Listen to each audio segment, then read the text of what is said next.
So those are all the 4 layers. So you have the medium, the grammar, the vocabulary, the meaning. Those are more communication style and not really technical side. So they all have a technical equivalent. So the equivalent of medium would be protocol. So this is where you would get AMQP, MQTT, REST, files. Those are all the equivalent of medium, which is a protocol. The equivalent of the grammar would be the format.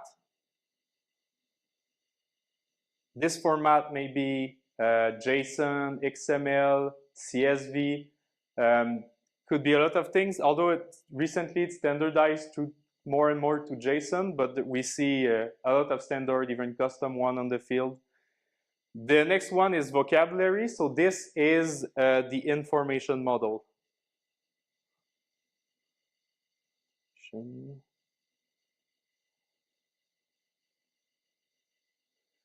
So the information is really all the structure of all the data, how every field in an event, let's say, what every field means, and what every event means. So that would be the whole information model on the more technical side, which is the equivalent of the vocabulary.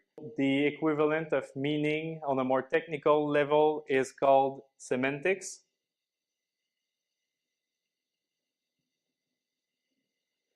And this is where I needed to get at to really answer your question effectively. So why is connectivity never really plug and play? It's because of that semantics layer. It's some form of misalignment on that semantics layer.